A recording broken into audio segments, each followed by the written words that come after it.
ఒకరోజు ఇట్లా collector office లో మీటింగ్ పెట్టి విత్తనాలు ఫర్టిలైజర్స్ అండ్ సీడ్స్ అమ్మేటువంటి రైతులందరినీ పిలిచి కూర్చోబెట్టి ఒక మాట గట్టిగా చెప్పాడు.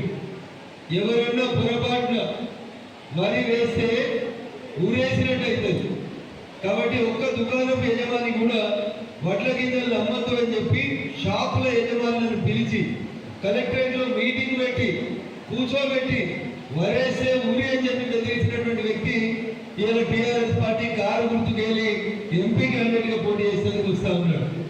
ఇది వెంకట్రామరెడ్డి గారికి రైతుల పట్ల ఉన్నటువంటి గౌరవం, ఇది వెంకట్రామరెడ్డి గారికి వ్యవసాయం మీద ఉన్నటువంటి అభిమానం. ఆయన వచ్చి ఆయన ముచ్చట చెప్తాడు.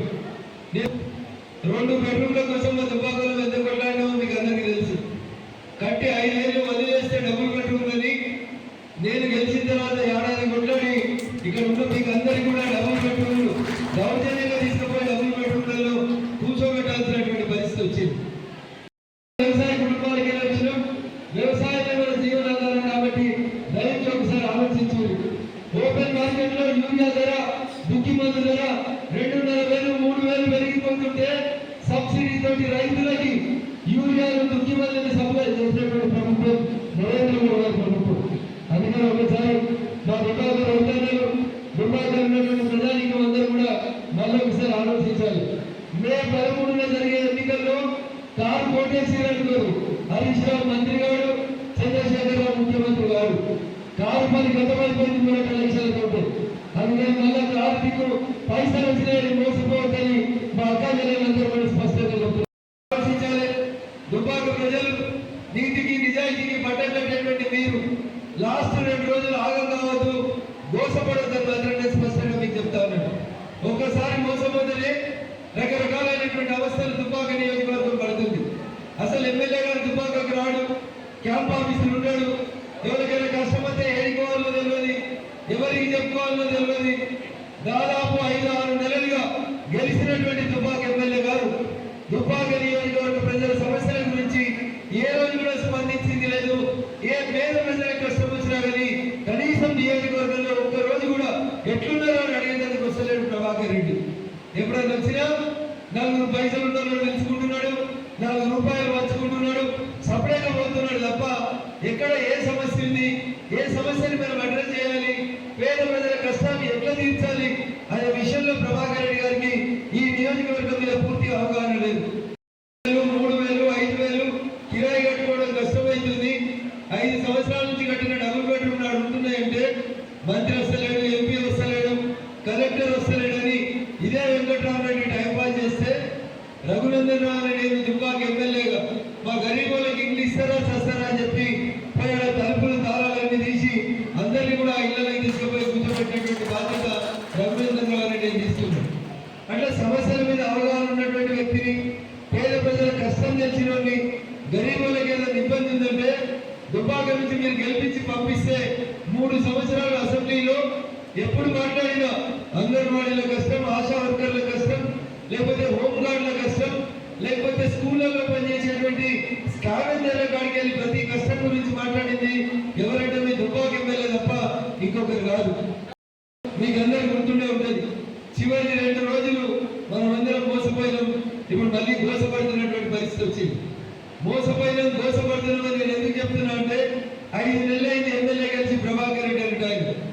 అంతకుముందు 10 ఏళ్ళు ఎంపీ ఉంటే ఒక్కసారి కూడా పార్లమెంట్ లో లేచి నిలబడి మాట్లాడి మా దుబ్బాకకి ఇది కావాలని ఎప్పుడు కొట్టాలి, ఒక నవోదయ విద్యాలయం చేయాలి, ఒక కేంద్రీయ విద్యాలయం చేయాలి. 10 ఏళ్ళు ఎంపీ ఉండి ఆయన దగ్గర ఉన్నటువంటి డబ్బుల్ని, నోట్ల కట్టల్ని లాస్ట్ 2 రోజులలో ఓటుకు 1000, 2000 అట్లా ఇచ్చి అమాయకులైనటువంటి మిమ్మల్ని అందరినీ అవస్థలకు గురి చేసి గెలిచి 5 నెలలైంది. వెంకట్రామరెడ్డి అనే క్యాండిడేట్ అని డిక్లేర్ అయినాక మరి అడిగిన ఏమొచ్చినాయో ఏం పోయినాయో తెలియదు. కానీ వెంకట్రామరెడ్డి క్యాండిడేట్ డిక్లేర్ అయ్యే కంటే ముందు దుబ్బాకకు వచ్చి ఒక్క పని కూడా ప్రభాకర్ రెడ్డి అని చేయలేదు. ఎట్లున్నారని దుబ్బాక ప్రజల భాగంలోని కనీసం పట్టించుకోలేదు ప్రభాకర్ రెడ్డి గారు. ఎప్పుడైతే వెంకట్రామరెడ్డి మళ్ళీ క్యాండిడేట్ డిక్లేర్ అయిందో ఈ డబ్బులు ఉన్నాయని ఆ డబ్బులు ఉన్నాయని ఇద్దరు రాత్రి కూడా మాట్లాడుకొని నేను పైసలు ఎట్లా వచ్చిందో నువ్వు కూడా అట్లే పైసలు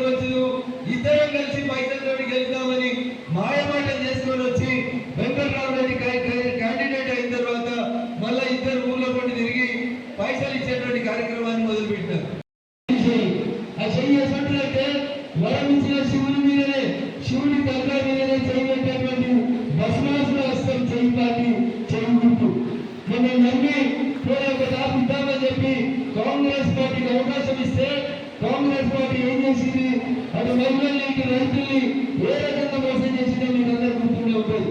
అందుకని దయచేసి ఇప్పుడు జరగబోయేటువంటి ఎన్నికలు ఈ దేశం కోసం, ఈ దేశ రైతన్నల కోసం, రైతన్నలు బాగుండడం కోసం, నరేంద్ర మోడీ గారి నాయకత్వంలో ఈ దేశం బాగుండేందుకు జరుగుతున్నటువంటి ఎన్నికలు. కాబట్టి దయచేసి ఓటు వేసే కంటే ముందు ఒకటికి 2 సార్లు ఇప్పుడు అందరూ కూడా ఆలోచించి కారుకి వేస్తే లేదా చెక్ చేస్తే రేవంత్ రెడ్డి కొత్త వచ్చేది పదవి లేదు కాబట్టి దయచేసి ఒకసారి ఆలోచించి రైతులకు ఇస్తా, రైతుల్ని ఇంకేదో చేస్తా అని చెప్పినటువంటి రేవంత్ రెడ్డి గారి మాయ మాటల్ని నమ్మి ఒకసారి కాంగ్రెస్ పార్టీకి అవకాశం ఇవ్వడం జరిగింది. అధికారంలోకి వచ్చి సుమారు 6 నెలలు కావస్తున్నా 2 లక్షల రైతులను మాకు చేయకుండా రైతులను మోసగిస్తున్నటువంటి నాయకుడు రేవంత్ రెడ్డి గారు. అందుకని వచ్చే ఎన్నికల్లో మే 13వ తారీఖున జరిగేటువంటి ఎన్నికల్లో ఇక్కడ ఉన్నటువంటి మనందరూ కూడా ఒక్కొక్కరు ఇంకో 10 మందికి చెప్పి కమలం గుర్తు మీద ఓటేసి గెలిపించాలని